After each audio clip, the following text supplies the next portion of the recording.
Hi friends, మనస్మిత స్టోరీస్కి మీ అందరికీ స్వాగతం, సుస్వాగతం. హాయ్ ఫ్రెండ్స్, అందరూ ఏం చేస్తున్నారు? అందరూ బాగున్నారా? మీరంతా చాలా చాలా బాగుండాలని మీ లక్ష్మి అక్క కోరుకుంటుంది. ఇక కథలోకి వెళ్దామా? ఈరోజు మనం చదువుకోబోయే కథ కులమా గుణమా ఏది ప్రధానం.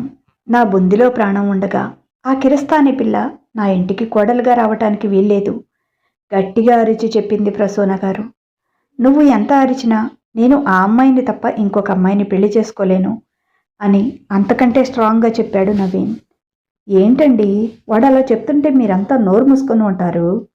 భర్త వైపు పెద్ద కొడుకు వైపు కోపంగా చూసింది. కూతురు పెద్ద కోడలు ఓ పక్కన నిలబడి ఏం జరుగుతుందో అని కొంత భయము కొంత ఎగ్జైట్మెంట్తో చూస్తున్నారు. మీ అమ్మ చెప్పే మాట వినరా నవీన్? నీ మంచికే కదా మీ అమ్మ చెప్పేది. మీ అమ్మ నిర్ణయానికి నేనే ఎదురు చెప్పను. అయినా ఇలాంటివి మన ఇంటా వంటా లేవు.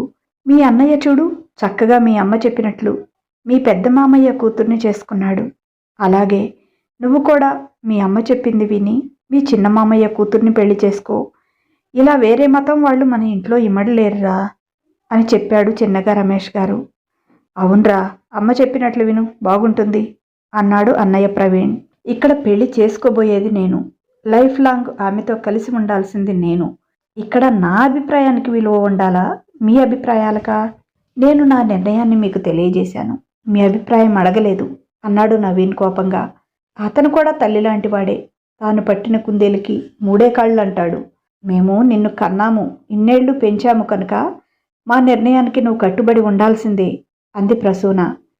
నేనేమీ మిమ్మల్ని కనమనలేదు, మీరే కన్నారు. కన్నారు కనుక పెంచారు, చదివించారు, అది మీ బాధ్యత. దానికోసం నా జీవితాన్ని మీ ఇష్టం వచ్చినట్లు మీ చేతుల్లోకి తీసుకుంటామంటే ముఖ్యంగా పెళ్లి విషయంలో నేను అస్సలు ఒప్పుకోను అని చెప్పాడు స్థిరంగా. అయినా మన కోమలికి ఏమైందిరా? చూడటానికి చక్కగా ఉంటుంది, ఇంటి పని వంట పని వైనంగా చేస్తుంది, పెద్దల మాట వింటుంది. ఇంకా ఏంటి, ఓ ఆడపిల్లలో ఇంతకంటే ఇంకేం మంచి లక్షణాలు కావాలి అంది ప్రసూన తన ధోరణిలో. కావాలమ్మా, నాకు చాలా కావాలి. నేను లవ్ చేసిన రోజీ నాతో పాటు మెడిసిన్ చదివింది. మేము 6 సంవత్సరాలుగా లవ్ చేసుకుంటున్నాము. తానిప్పుడు స్పెషలైజేషన్ కూడా చేస్తుంది. నువ్వు అనే ఇంటి పని వంట పని తను చేస్తుంది. చేయటానికి టైం లేకపోతే 4 మనుషుల్ని పెట్టి చేపించేంత సంపాదిస్తుంది.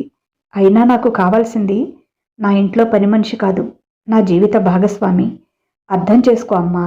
నీ మొండి పట్టుదలకి ఇక ఫుల్ స్టాప్ పెట్టు. ఎవరెన్ని చెప్పినా నా నిర్ణయం మారదు అని స్థిరంగా చెప్పాడు నవీన్. కాసేపు శోకండాలు పెట్టింది ప్రసూన. అడ్డాల నాడు బిడ్డలు కానీ గడ్డాల నాడు బిడ్డలా తిని తినక కష్టపడి మిమ్మల్ని చదివించి ఇంత వాళ్ళని చేస్తే చివరికి మమ్మల్ని అలా తీసి పారేస్తావా అంటూ రాగాలు తీసింది. అలా ఇంకొక మతం పిల్లని చేసుకుంటే నువ్వు ఈ ఇంట్లో అడుగు పెట్టడానికి వీల్లేదు అని ఆంక్షలు పెట్టింది. నవీన్ వీటికి కరగలేదు, బెదరాలేదు, తన నిర్ణయం మార్చుకోలేదు. మీరు ఒప్పుకుంటే అందరి మధ్య సంతోషంగా నా పెళ్ళి అవుతుంది. మీరు ఒప్పుకోకపోతే రిజిస్టర్ ఆఫీస్లో ఫ్రెండ్స్ మధ్య అవుతుంది. అంతేకాని పెళ్లిలో మార్పు లేదు, అమ్మాయిలో అంతకంటే మార్పు లేదు అని తేల్చి చెప్పాడు. అప్పుడు రమేష్, సరే నవీన్, అలాగే నీ ఇష్టం వచ్చినట్లు చేసుకుందువు. కానీ నీకు ఒక చెల్లి ఉంది కదా, తన బాధ్యత నీ మీద ఉంది. మీ ఇద్దరిని చదివించాను, అలాగే తనని చదివిస్తున్నాను. ఇంకా తనకి 2 సంవత్సరాల చదువు ఉంది. ఇక నా దగ్గర కూడా శక్తి లేదు. నా దగ్గర ఉన్నదంతా మీ చదువులకే ఖర్చయిపోయింది. ఇక మీ చెల్లిని చదివించాల్సిన అలాగే పెళ్లి చేయాల్సిన బాధ్యత మీ అన్నదమ్ములిద్దరి మీద ఉంది. ఇప్పుడు నువ్వు మన కులము మన మతము కాని అమ్మాయిని పెళ్లి చేసుకుంటే రేపు నీ చెల్లికి సంబంధాలు రావటం ఎంత కష్టమో నీకు తెలియనిది కాదు. అందుకని తన పెళ్ళయ్యే వరకు నువ్వు ఆగాలి అని చెప్పాడు రమేష్. నాకు ఓకే, మరి అమ్మ ఏమంటుందో చెప్పమను అన్నాడు తల్లివైపు చూస్తూ. అలాగేరా, నీ చెల్లి పెళ్ళి అయ్యాక నీ ఇష్టం వచ్చిన అమ్మాయిని నువ్వు చేసుకో. కానీ ఆ పెళ్లితో కానీ నీతో కానీ ఇక మాకు సంబంధాలు ఉండవు, అది కూడా గుర్తుంచుకో. ఇది మీ అమ్మ మాట అని చెప్పింది. సరేలే, ఆ రోజుకేం జరుగుతుందో చూద్దాం అన్నాడు నవీన్. ఏదీ జరగదు, ఇదే జరుగుతుంది. నా బొందిలో ప్రాణం ఉండగా నేను పరాయి మతం పిల్లని నా ఇంటికి కోడలుగా తెచ్చుకోవటం అనేది జరగదు అని చెప్పింది స్థిరంగా. జరిగిన విషయం రోజీకి చెప్పాడు. సారీ రోజీ, మన పెళ్లికి మా పేరెంట్స్ ఒప్పుకోవటం లేదు. మనం బయటికి వచ్చి పెళ్లి చేసుకోవటమే అన్నాడు. అయ్యో, అలా ఎలా నవీన్? పెంచి పెద్ద చేసిన తల్లిదండ్రులను పట్టించుకోకుండా ఎలా పెళ్లి చేసుకుంటాం? అంది రోజీ. తప్పదు రోజీ, నాకు వాళ్ళని వదిలేసుకోవాలని లేదు. కానీ వాళ్ళకి చేదస్తం ఎక్కువయింది. నేనేం చేయను అన్నాడు దిగులుగా. కొన్నాళ్ళు వెయిట్ చేద్దాం. వాళ్ళ మనసు మారుతుందేమో చూద్దాం. ఓకే, ఎలాగూ వెయిట్ చేయాలి. మన పెళ్ళి అయితే చెల్లి పెళ్ళికి ఇబ్బంది అవుతుంది అని. చెల్లి ఎడ్యుకేషన్ పూర్తయ్యి మ్యారేజ్ అయ్యే వరకు మనం పెళ్లి చేసుకోకూడదు. ఆ తర్వాత మన ఇష్టమని చెప్పారు అన్నాడు ఎక్కడో చూస్తూ నవీన్. ఓకే, అలాగే ఆగుదాం. అంతలో నా ఎండీ కూడా అయిపోతుంది. మరి నువ్వేం చేస్తావు? ఎండీ చేస్తావా లేక ప్రాక్టీస్ చేస్తావా అంది. ప్రాక్టీస్ చేస్తాను. చెల్లి చదువు, పెళ్లి బాధ్యతలు మా మీదే పెట్టారు నాన్నగారు అని చెప్పాడు. వెంటనే ఏదైనా హాస్పిటల్లో జాయిన్ అవుతాను అని చెప్పాడు. ఓకే నవీన్, ఇంకా చాలా టైం ఉందిగా. అప్పటికి కాలం ఎలా మారుతుందో ఎవరు చూశాం. మరీ ఎక్కువ దిగులు పడకు అని ఓదార్చింది. అన్నట్లుగానే కస్తూరి చదువు పూర్తయి జాబ్ చూసుకొని ఓ సంవత్సరం జాబ్ చేశాక పెళ్లి చేయాలనుకున్నారు. అబ్బాయి వాళ్ళ మేనత్త కొడుకే కావటంతో ఎక్కడా వెతికే పని లేదు. అలాగే ఘనంగా చెల్లి పెళ్లి కూడా చేశారు. అప్పటికి రోజీ కూడా ఓ పెద్ద హాస్పిటల్లో ప్రాక్టీస్ చేస్తుంది. ఆ తర్వాత కొన్ని రోజులకి ప్రసూన మళ్లీ కదిలించింది నవీన్ని. మామయ్య కూతుర్ని వద్దన్నావు, బయట సంబంధమైన మన కులంలో చేసుకోరా అని మొదలుపెట్టింది.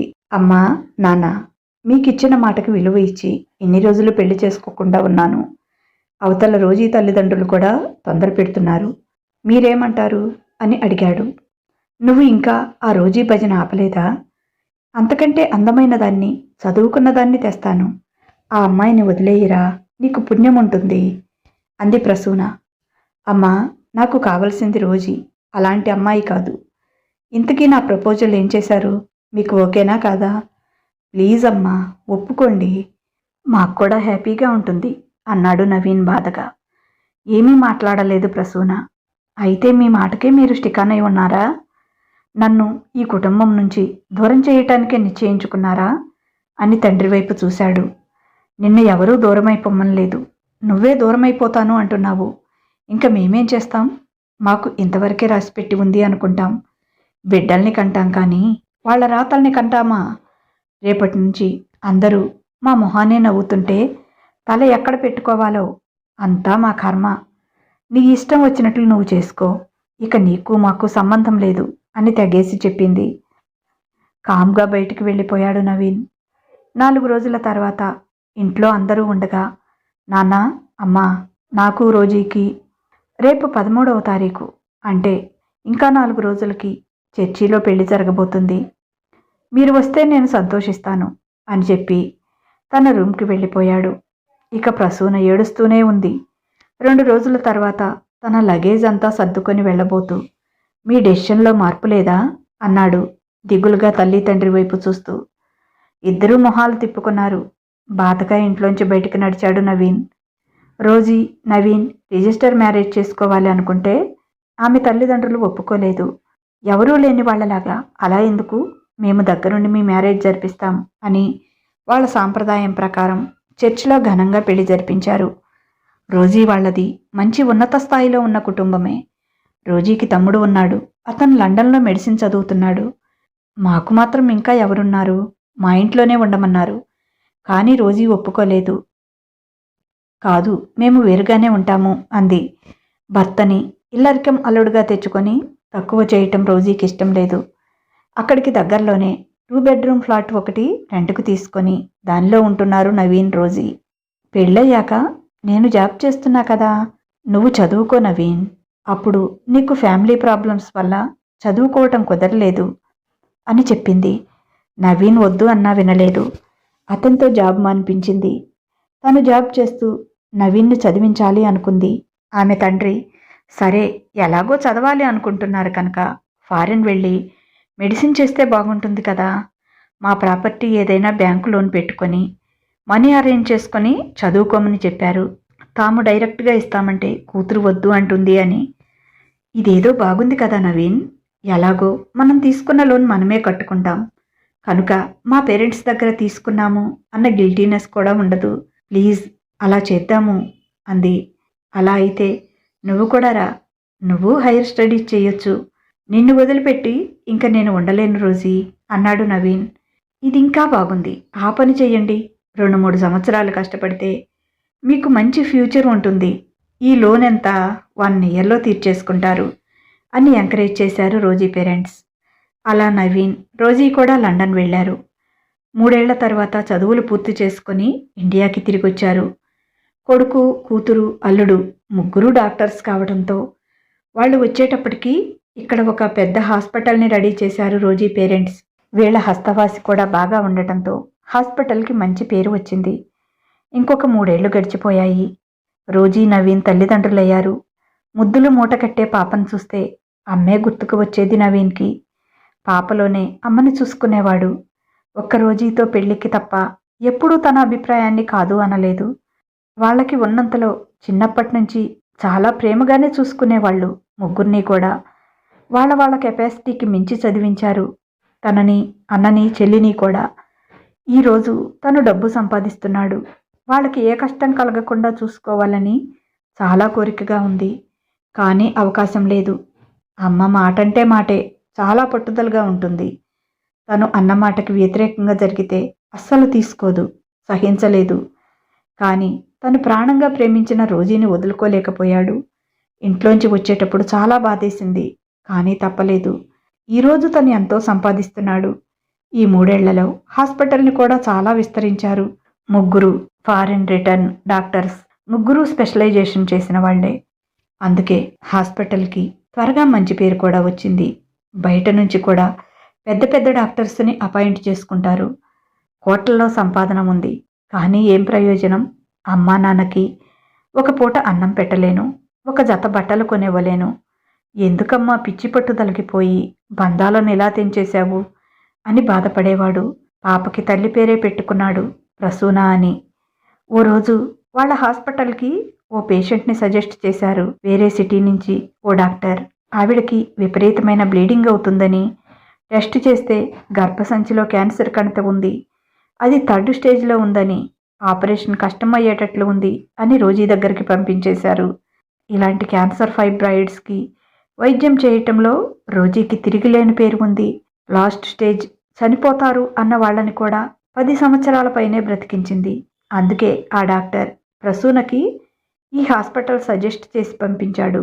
విపరీతమైన బ్లీడింగ్ కావటంతో ఆవిడ చాలా నీరసంగా పాలిపోయి ఉంది. మొహంలో అస్సలు జీవకళ్ళలేదు. భర్త, పెద్ద కొడుకుతో పాటు వచ్చింది ఆవిడ. అంత నీరసంగా ఉన్న ఆవిడతో పాటు ఆడవాళ్లు ఎవరూ రాలేదు. రోజీ ఆమెకు టెస్టులన్నీ చేసి పాత రిపోర్టులన్నీ చూసి చాలా ఆలస్యం చేశారు.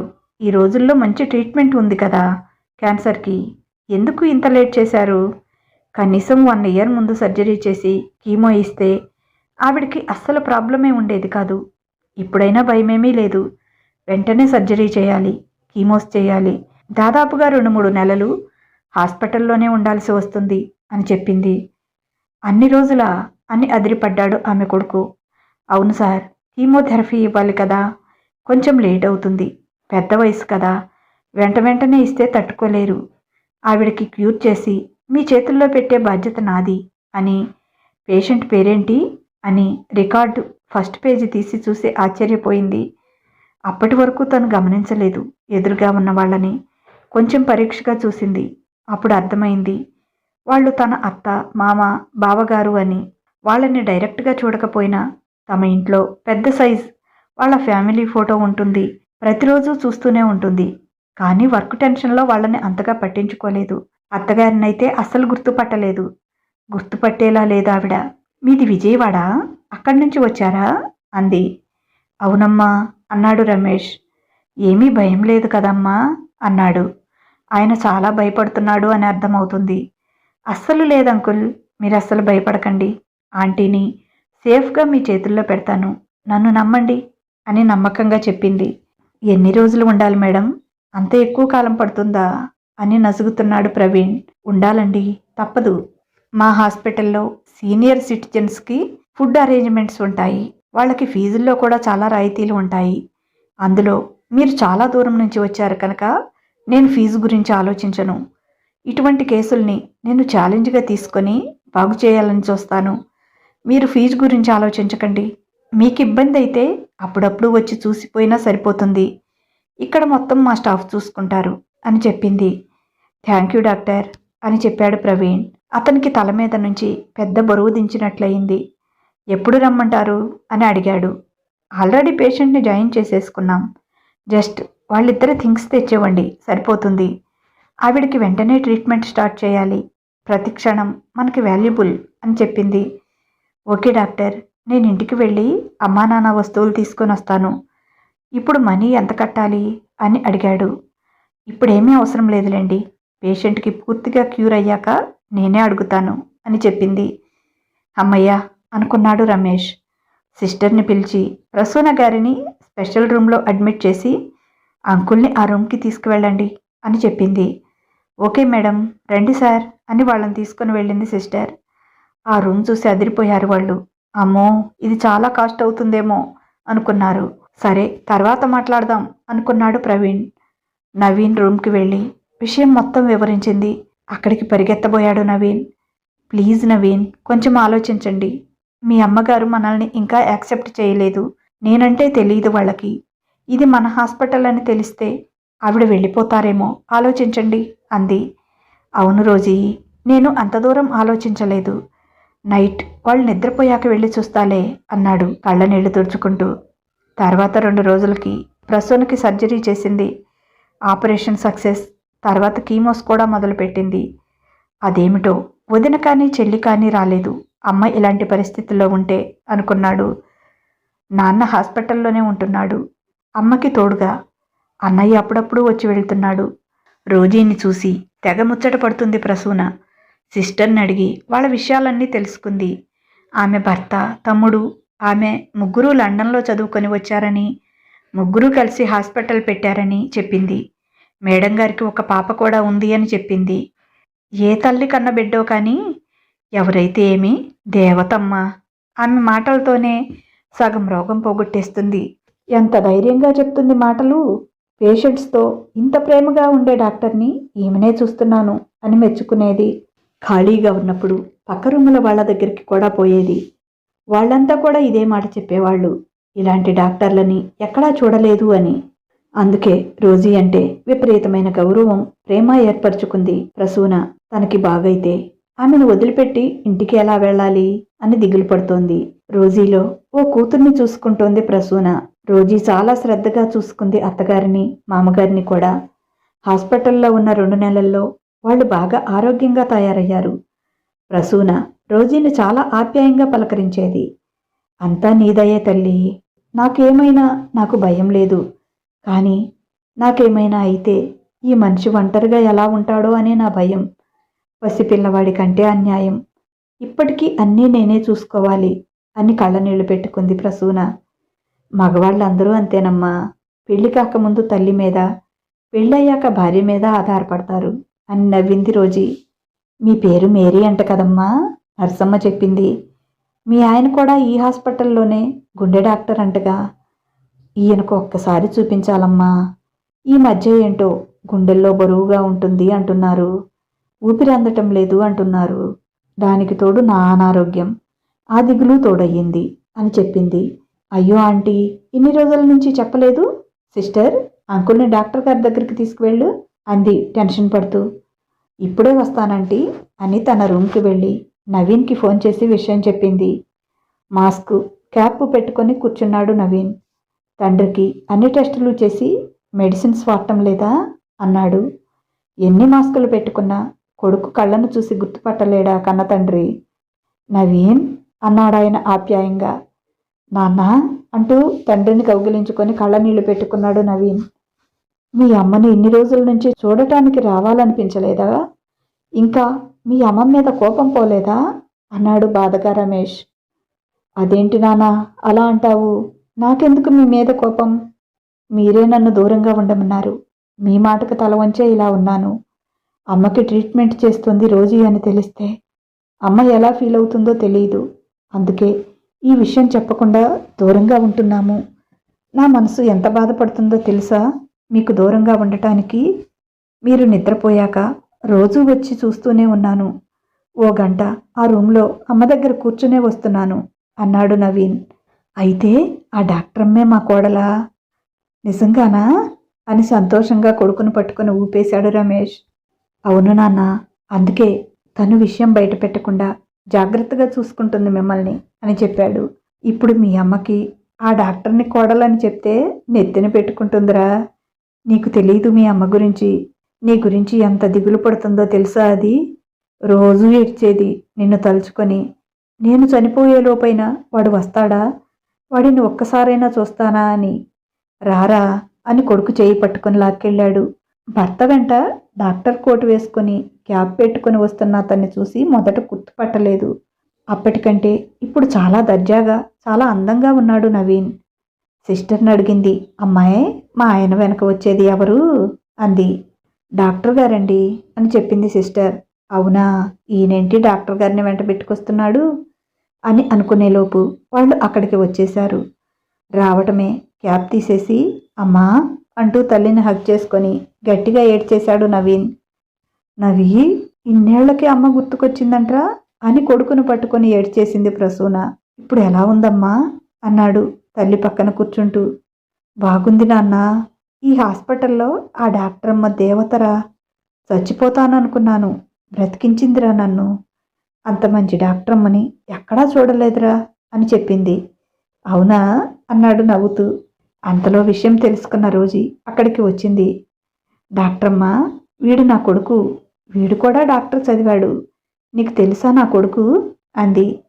తెలుసు అన్నట్టు తల ఊపింది రోజీ. నవీన్, రమేష్ గట్టిగా నవ్వారు. ఎందుకురా నవ్వుతున్నారు అంది ప్రసూన అయోమయంగా. తండ్రిని తల్లి పక్కన నిలబెట్టి భార్య భుజం మీద చేయి వేసి, ఈ దేవతే నీ కోడలమ్మా అని వాళ్ళ కాళ్ళకి నమస్కారం చేశారు. ఇద్దరూ కలిసి నోరు తెరుచుకొని అలా చూస్తూ ఉండిపోయింది ప్రసూన. ఆమె కళ్ళలోంచి నీళ్లు కారిపోతున్నాయి, తను చేసిన తప్పుకి ప్రాయశ్చిత్తంగా. మరి నీ పేరు మేరీ అని చెప్పావు అంది. అవునండి, నా పేరు రోజ్మేరీ. రోజీ అంటే మీకు తెలుస్తుందని మేరీ అని చెప్పాను. అత్తయ్య, మీరు ఇలా ఎగ్జైట్ అవ్వద్దు. మీ హెల్త్కి అంత మంచిది కాదు. ఇప్పుడు అంతా బాగుంది కదా, ఎందుకు బాధపడుతున్నారు అంది ఆమె కళ్ళు తుడుస్తూ. రోజీ చేతులు పట్టుకొని, చాలా తప్పు చేశానమ్మా. అది ఎంత పెద్ద తప్పో నాకు అప్పుడు తెలియలేదు. మనిషికి కులం కాదు, గుణం ప్రధానం అనేది తెలుసుకోలేని అజ్ఞానినయ్యాను. ఇంత వయసు వచ్చి ఏం ప్రయోజనం? నీకు ఉన్నంత విఘ్నత నాకు లేకపోయింది. నేను నీ అత్తగారిని అని తెలిసే కదా ఇంత బాగా చూసుకున్నావు అంది. అవునత్తయ్య గారు, మీరు వచ్చిన రోజే నాకు అర్థమైంది మీరేనని. మీ అబ్బాయి మీకు దూరమై మీ గురించి ఎంతగా బాధపడుతున్నారో మీకు తెలియదు. నన్ను క్షమించకపోయినా పర్వాలేదు, ఆయన క్షమించండి అత్తయ్య అంది కోడల్ని కౌగిలించుకొని. నన్ను ఇంకా పాపం చేయమంటావా తల్లి? నీలాంటి దేవతను చూసైనా నేను మారకపోతే ఇక నేను మనిషినే కాదు అని కన్నీళ్లు పెట్టుకుంది. నిజంగానా అత్తయ్య? అయితే మనం ఈరోజే మన ఇంటికి వెళ్తున్నాం అంది హ్యాపీగా రోజీ. నవీన్, రోజీ కలిసి రమేష్, ప్రసూనని ఇంటికి తీసుకొని వెళ్లారు. అప్పటికే పని వాళ్లతో వాళ్ళకి వెల్కమ్ చెప్పడానికి అన్ని ఏర్పాట్లు చేసింది రోజీ. ఆమె తల్లిదండ్రులు కూడా అక్కడికి వచ్చారు. హాల్లో ఎదురుగా ఉన్న తమ ఫ్యామిలీ ఫోటో చూసి కళ్ళనీళ్లు పెట్టుకున్నారు వాళ్ళు. మేము నిన్ను దూరం చేసుకున్నాం కానీ నువ్వు మాకు దూరం కాలేదురా అని కొడుకుని పట్టుకుని ఏడ్చింది. ఆ ఫోటోలో మిమ్మల్ని, మామయ్య గారిని రోజు చూస్తూ ఉండటం వల్లే నేను మిమ్మల్ని చూడగానే గుర్తుపట్టాను అని చెప్పింది రోజీ. ఆమె తల్లిదండ్రులు ఎంతో ఆప్యాయంగా, ప్రేమగా పలకరిస్తుంటే ఆశ్చర్యంగా చూసింది ప్రసూన. ఈ తల్లిదండ్రుల నుంచే ఇంత మంచి అలవాట్లు, ఇంత మంచి పద్ధతులు అబ్బాయి నా కోడలికి అనుకుంది. రోజీ లోపలికి వెళ్ళి పాపని తీసుకువచ్చి ప్రసూన ఒడిలో పెట్టింది. మీ మనవరాలు అత్తయ్య గారు అని. తన పోలికలతో ఉన్న మనవరాలిని చూసుకొని మురిసిపోయింది. ఏం పేరు పెట్టారమ్మా అంది. ప్రసూన అత్తయ్య గారు మీ పేరు పెట్టుకొని మిమ్మల్ని తన కూతురిలోనే చూసుకుంటున్నాడు మీ అబ్బాయి గారు అని మురిపంగా చెప్పింది రోజీ. వాళ్ళ ప్రేమకి, ఆప్యాయతకి కరిగి కన్నీరైపోయింది ప్రసూన. అమ్మ రోజీ, నీ కాళ్ళు పట్టుకుంటే నీ కాయక్షీణం చిన్నదానివైపోయావు అని ఆమె చేతులు పట్టుకొని, నన్ను క్షమించమ్మా, నీలాంటి దేవతని నా ఇంటి కోడలుగా పనికిరాదు అన్నాను. ఎంత అజ్ఞానురాలిని అని కన్నీళ్లు పెట్టుకుంది. ప్లీజ్ అత్తయ్య, అది గతం, దాన్ని మర్చిపోండి. ఇప్పుడు మనమంతా ఒకటయ్యాం కదా, ఇంకా ఆ విషయాలు ఎందుకు, వదిలేసేయండి అని. కానీ మీరు నాకు ఫీజు ఇచ్చుకోవాలి, అది మాత్రం వదలను అంది నవ్వుతూ. ఏం ఫీజు ఇవ్వమంటావు తల్లి, నువ్వే నాకు అన్ని వరాలు ఇచ్చేశావు, ఇంకా నీకు నేనేమి ఇవ్వగలను అంది. నేను ఒకటి అడుగుతాను, అది కాదనకూడదు, అదే నా ఫీజు, తర్వాత కాదంటే మాత్రం అస్సలు ఒప్పుకోను అని ముందే ఒప్పందం చేసుకుంది. నువ్వేమడిగినా కాదన్నమ్మా, నా ప్రాణం అడిగినా ఇచ్చేస్తాను అంది ప్రసూన. ఆల్రెడీ మీ ప్రాణమైన అబ్బాయిని నాకు ఇచ్చేశారు కదా అత్తయ్య, దానితో పాటు ఇప్పుడు ఇంకొకటి కూడా అడుగుతాను, మిమ్మల్ని, మామయ్య గారిని కూడా నాకు ఇచ్చేసేయాలి. అంటే మీరు కూడా ఇక్కడే మాతో పాటే ఉండాలి. అదే మీరు నాకు ఇచ్చే ఫీజు. ఏమంటారు, ఇస్తారా లేదా అంది. మాకు ఆ అర్హత ఉందా అమ్మా, దాన్ని మా చేతులతో మేమే పోగొట్టుకున్నాంగా అంది ప్రసూన బాధపడుతూ. అదే వద్దని చెప్పాను కదా అత్తయ్య, ఇక దాని గురించి వదిలేయండి. మీరు కూడా మాతో పాటు ఇక్కడే ఉంటున్నారు, ఇదే ఫైనల్. ఏరా బుజ్జి ప్రసు, అంతేనా అంది. అవును అన్నట్లుగా కాళ్ళు చేతులు ఆడిస్తూ కిలకిలా నవ్వింది బుజ్జి ప్రసూన. వాళ్ళు భోంచేసి రెస్ట్ తీసుకుంటుంటే అక్కడికి వెళ్ళాడు నవీన్. అమ్మా, 3 నెలల నుంచి నువ్వు హాస్పిటల్లో ఉన్నా చెల్లి వదిన రాలేదేంటమ్మా అన్నాడు. కన్నీళ్లు పెట్టుకుంది ప్రసూన. నాకు తగిన శాస్తి జరిగిందిరా, అది నా మేనకోడలని ఎంతో గర్వంగా ఫీల్ అయ్యేదాన్ని. ఇంకొక మేనకోడల్ని కూడా నీకిచ్చి చేస్తే వాళ్ళు నన్ను నెత్తిన పెట్టుకొని చూసుకుంటారు అనుకున్నాను, కానీ అలా జరగలేదురా. మీ వదినకి ఎందుకో మరి నా పొడే గిట్టడం లేదు. మా దగ్గర డబ్బు లేకుండా పోయింది. మీ చదువులకి, అన్న పెళ్ళికి, చెల్లి పెళ్ళికి ఉన్నదంతా ఖర్చు అయిపోయింది. నీకు తెలుసు కదా, పెద్దోడు ఖర్చులకని నెలకు ఓ 10,000 పంపిస్తున్నాడు. తన భర్త సంపాదించేదంతా మేము తింటున్నామని కోపం పెంచుకుంది. మాతో గొడవ పెట్టుకొని కనీసం ఇంటికి రావటం కూడా మానేసింది. ఇక మీ చెల్లి, బావ వస్తే నా రోగానికి ఎక్కడ ఖర్చు పెట్టాల్సి వస్తుందో అని వాళ్ళు ఏదో యాత్రకి వెళ్తున్నారట. ఎప్పుడో బుక్ చేసుకున్నాం, టికెట్స్ వేస్ట్ పోతాయి అని ఉత్తర దేశ యాత్రకు వెళ్ళారు. వాళ్ళంతా నా వాళ్ళు అనుకున్నాను. కనీసం నా మొహం చూడటానికి కూడా వాళ్ళకి ఇష్టం లేదు. మొన్న సిస్టర్ చెప్పింది, మీకు లండన్లో ఏదో సెమినార్ ఉంది, వెళ్తారు అని. తర్వాత ఎవరో ముఖ్యమైన పేషెంట్స్ కోసం ఆగిపోయారు అని చెప్పింది. ఆ ముఖ్యమైన పేషెంట్ని నేనేనా అంది. నిన్ను ఇలాంటి పరిస్థితులు వదిలిపెట్టి మేము లండన్ ఎలా వెళ్తామమ్మా, అందుకే రోజీ సెమినార్కి తన తమ్ముడిని పంపించింది అని చెప్పాడు.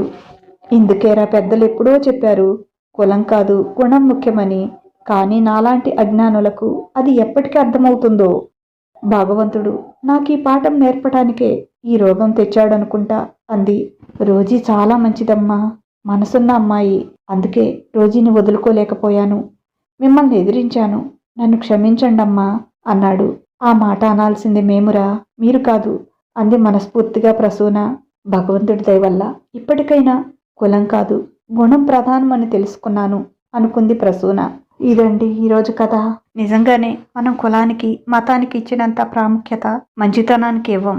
బయట వాళ్ళకి జరిగితే ఆహా ఓహో, ఆ అమ్మాయి చూడు వేరే మతం అమ్మాయిని కోడలుగా తెచ్చుకున్నారు, ఎంత బాగా చూస్తుందో అత్తామామని, ఎంత బాగా కలిసిపోయిందో అని అంటారు. కానీ వాళ్ళింట్లోకి వచ్చేటప్పటికి మాత్రం అలా జరగడానికి చచ్చినా ఒప్పుకోరు ఎవరు కూడా కదా. కానీ మనిషికి కులం కాదు గుణమే ప్రధానం అనేది చెప్పాలనిపించింది, చెప్పాను.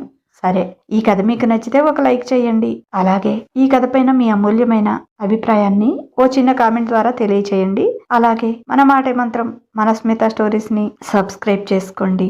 మీకు తెలిసిన వారితో కూడా మన కథల్ని చదివించండి. ఇక ఉంటాను, బాయ్. మీ లక్ష్మీ ఘంట.